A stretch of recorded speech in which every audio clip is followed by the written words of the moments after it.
papa yego ye. Ah papa yego ye. Ah papa yego ye.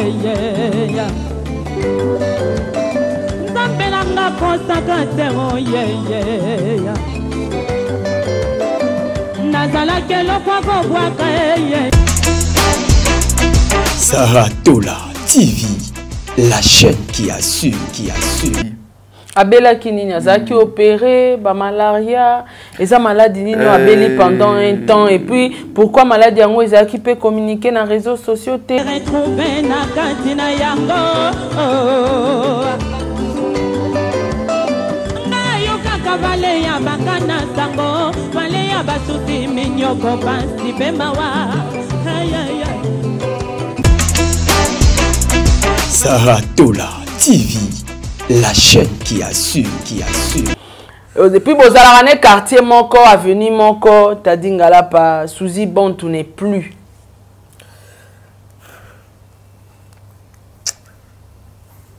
Oh là là.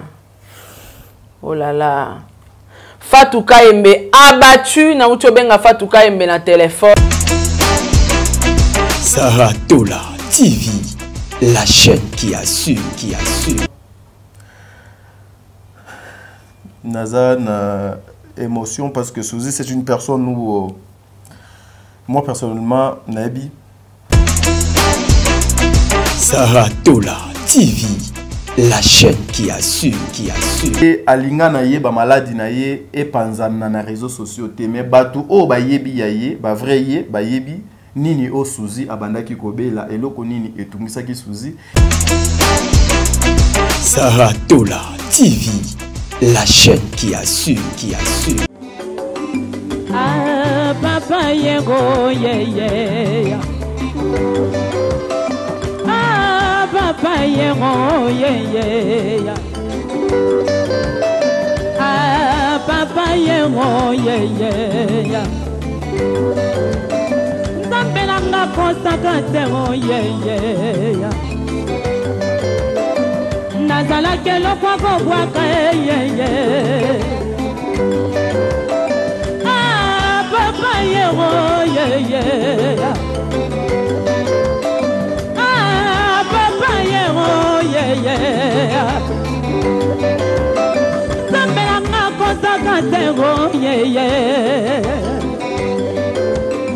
Oh Valé Abaka, Eloba David Psaume 84, Sitina 7, Valende Lilia période, et Bongo Kombo Baka, et la Kiti Kolela, oh Nzambe Sunga Biso. Nayoka Kavale ya Baka na Sango, Vale ya Basuti Minyoko Pansi Bemawa. Yesu mobiki titala lelonga na se retrouver na kantina yango na yoka kavale ya bakana sango vale ya basuti minyoko pansi bemawa Yesu mobiki titala lelonga na se retrouver na kantina yango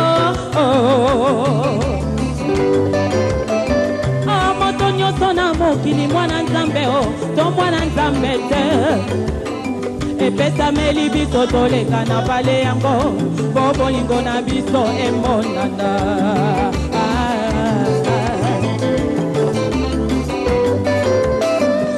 moto nyonso na mokili mwana nzambe o to mwana nzambe te epesa meli biso toleka na pale yango po bolingo na biso emonana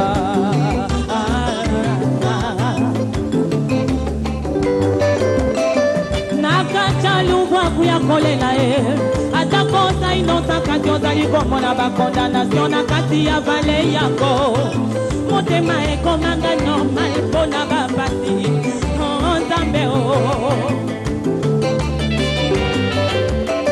na kati ya lubwaku ya kolela atako sa inota kati ozali komona bakondamnation na kati ya vale yango motema ekomanga normal mpona bapasi Nzambe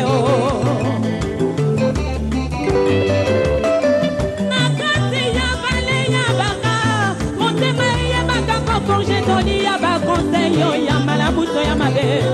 motema etutamio ekauki lokola lititi nakati ya vale ya bakae motema eyebaka kokonje toli ya bakonseye ya malamuso ya mabe motema etutami nango ekauki lokola lititi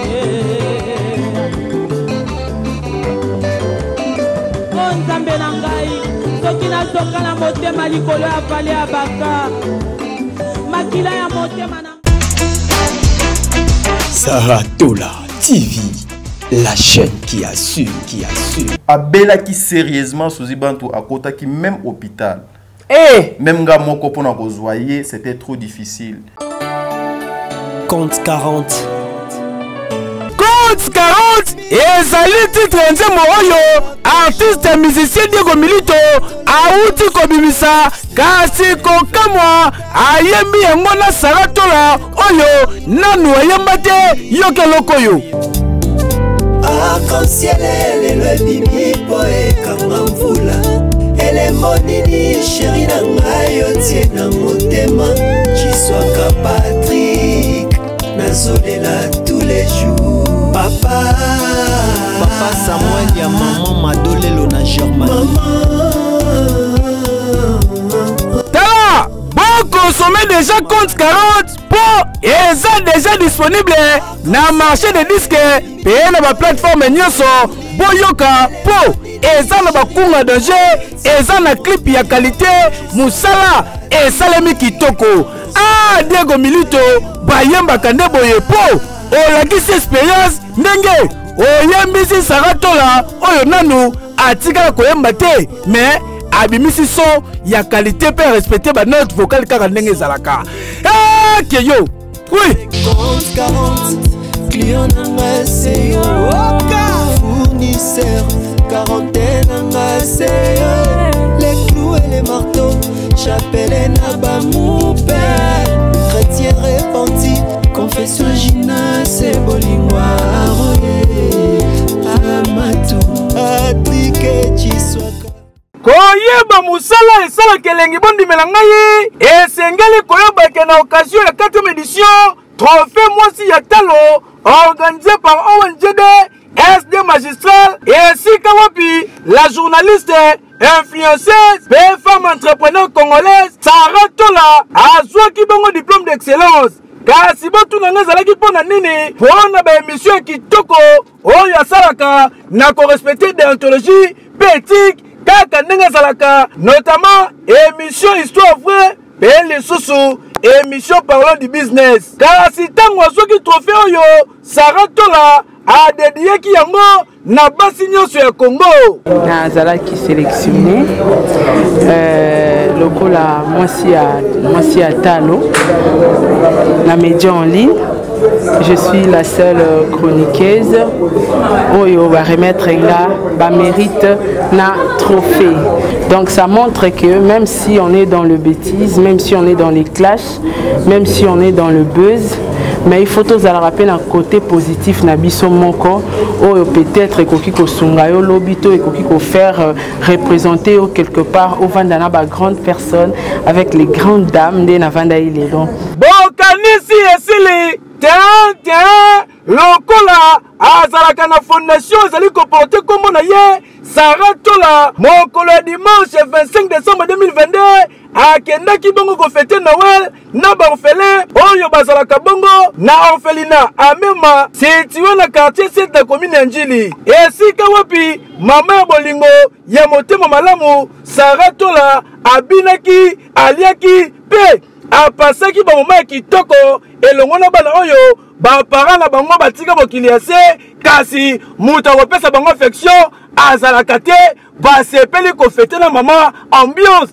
ezalaki ya kosakana te kasi bobosana te ke année passée Saratola elongo na fondation na ye mobimba babimisaka bongo quelques mama na bahôpitaux nyonso wana na susi kaka ya kosunga pe kosalisa Saratola walai ndimelanga ke oza ya nzambe mapamboli na nzela na yo basi ya boye nde Kongo za nango posa pour na développement ke yo Oui. Voilà, mbote na bandeko nyonso, mbote na balandi nyonso ya Saratola TV, ya Top Media Télévision. Bandeko soki bomoni ngongo na nge kiti na moi sebo et c'est que tous un problème. En tout cas, mes condoléances na famille artistique Mobimba, ya Suzy Bantu et mes condoléances na famille biologique nae, artiste na biso, star na biso, auti kotika biso Suzy Bantu, que son âme repose en paix. Alors, kola muka du jour au jour, tozo kutana na basangwa malamu, tozo kutana na basangwa mabe, Suzy Bantu akufi bandeko nanga uti kotika biso à peine na hôpital à médecin de nuit. Nazanga mote nazana tadingala pa abattu, aza voisine naye, aza master naye, mutu de lui penza que tadingala pa zoko quand même pas. En tout cas, tadingala pa namoni oza très abattu, très abattu parce que Suzy Bantu azaki pena meilleur ami na yo. Depuis Bozalane quartier moko avenue moko tadingala pa Suzy Bantu n'est plus.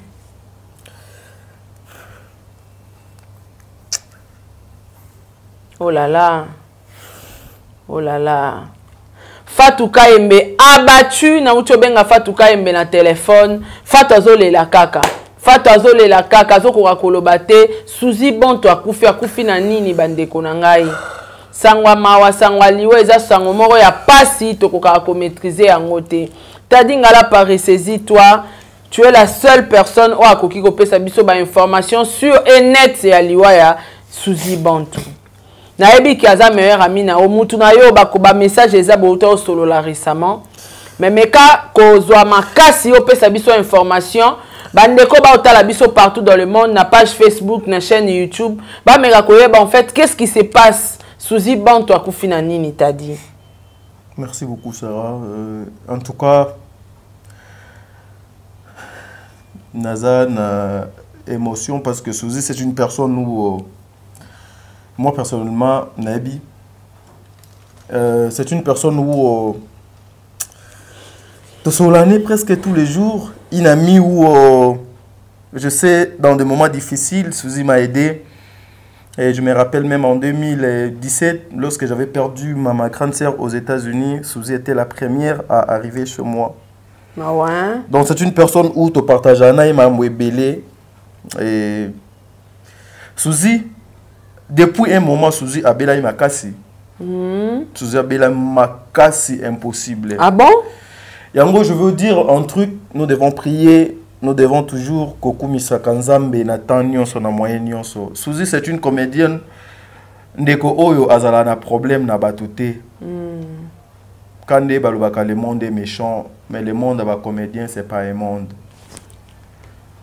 Suzy Bantu depuis un moment abela sérieusement yango pe batu ebele ba mona ye lisusu na ba scène te ba mona ye susu na ba événement ya ba comédien te ba mona ye susu na ba matanga te na ba fête te parce que a se retira par rapport ya coup oyo da ya kozwa abela ki sérieusement Suzy Bantu akota ki même hôpital même nga moko pona kozwa ye c'était trop difficile azwa ki moment mo elle me dit t'as dit nde nazabwe na vie na nga na koma ko banga kaka nzambe na comment éviter des problèmes na comme donc na se retirer na mukili na se retirer na baninga na se retirer na batunyonso meilleur ami na ye e koma kindako et après wana Suzy Bantu azonga ki na ye azongela ki na ye parce que ndenge Suzy Bantu akomaka à l'époque na ndenge aye kokufa lelo nazokamwa comment akokufa lelo parce que à l'époque abeba ki akondi asilaki mais grâce à Dieu Suzy Bantu ayaki ko retrouver santé naye azongelaki makamuna bien que sur la scène azalaki lisusuté mais elle était là to bando monaye to bando solanaye to bando zalanaye to bandaki ko se communiquer et d'ailleurs c'est presque tous les jours quand nanatindeli lien souvent abenganga noko ya bana nangai sombelanga ka ji nga moko nazwaka ba émission na yo en charge na partage kango ma ouais et courage, t'as dit courage. Courage. En tout cas, ça fait trop mal. Courage. Courage, courage, courage. courage. Et ça rapace c'est kobungi ça moto yo bomisana qui meilleur ami na yo. En tout cas, le bon Dieu fallait azoyer tant on a doit bela qui. Donc à se rétablir, comment il déjà la santé malade. Qui vit naïe, azonga qui santé malade même aujourd'hui. Donc à ça il n'est qu'à crise. À ça les crises ba ke na médecin de nuit wana. Ouais, biswa Gomba. Ouais, Gomba a Koufi au moment où je vous parle aza na hôpital il y a cinquantenaire. Donc justement après ici nazoko mawana pe parce que non kokate Sarah, non kokolobate. Je pouvais tout imaginer, mais non dit maté. Or, kutu doit bela ki makasi a koufité. Ero azana obela makasi te nzambazu mon lui mon aime. Je peux dire que son âme repose en paix, celle du Ayebi. Abela ki nini azaki opéré ba malaria, eza maladie nini abeli pendant un temps et puis pourquoi maladie yango ezaki peut communiquer dans les réseaux sociaux te. En tout cas, Suzy elle est parmi ba fille oyo. Pas vivre trop na discrétion et belé. OK. Même pendant un moment il y a des maladies naïe, on était dans le téléphone, même air a commis bien, on était aussi naïe, mais atikala ko permettre même vidéo té. Et tous ala naïe, mais atikala aussi la même vidéo té pour na kolaksa mukili. Tous ala naïe alinga naïe ba maladie naïe et panzana na réseaux sociaux té mais batu o ba yebi yaye, ba vrai ye, ba yebi nini o Suzy abandaki kobela eloko nini etungisaki Suzy eloko nini ekotisa Suzy hôpital. Donc je suis pas pour na respect pour na mambo ebele pour na estime ya ndeko nanga auto tikanga en tout cas na naza mieux placé pour le dire. Je dois protéger son image. Une personne qui était trop chère pour moi na koloba trop cher parce que Suzy na théâtre ya Congo à part ba frère Mususu à part ba bandeko Mususu aza muntu auto partager na mambo ebele makambo ebele. Suzy connaît même là où ba parents nanga ba fandaka. Oh, Suzy Bantu minga kolobeza te minga ko commenter za te tala lelo toza susuna papa na biso Serge azala mbasu na makolo. Un monde trop dangereux. Donc monde wana penza na ebite nzambasu na kaka. Alors restez branchés peut-être na pokwa trouver la bino ba information mususu. Oyo eza important. Donc tadingala pa na moni natikio parce que on doit continuer coller là. Je suis obligé d'arrêter et tomeka okoma sur place na cinquantenaire. En tout cas, merci beaucoup na bande konyoso. Tokuta na bino un moment. Au revoir.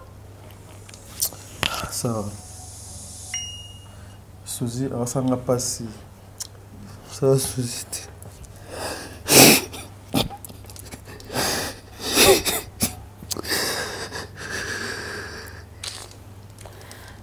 Passé.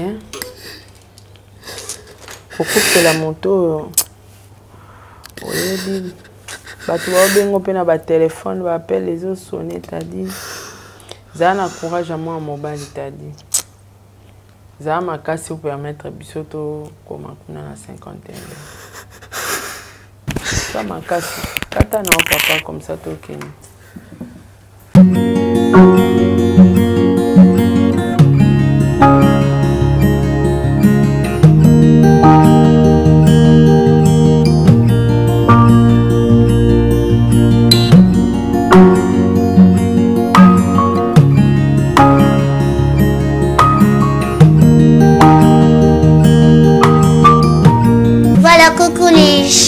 J'espère que vous allez bien.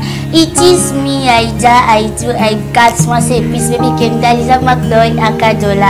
Voilà, bon, mon attitude.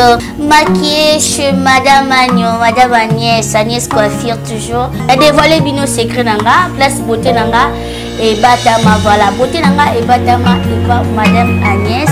Voilà, mingi olobéate, pas trop de commentaires, salon de coiffure. Ils allaient à oui, bien sûr, on gagne la bouée. On pata bouée. Ce qui est tout bouée, ils allaient à campagne. Voilà, make-up basalinga, les amis mimi pour na bande colabiso au azana mariage, azana collation, anniversaire, voilà. Ozana pour ça ba maquilloter, né longine eza étonné. Né longine ti matena ni da simbio, voilà. Comment on a rendé beaucoup là, on a ça maquillage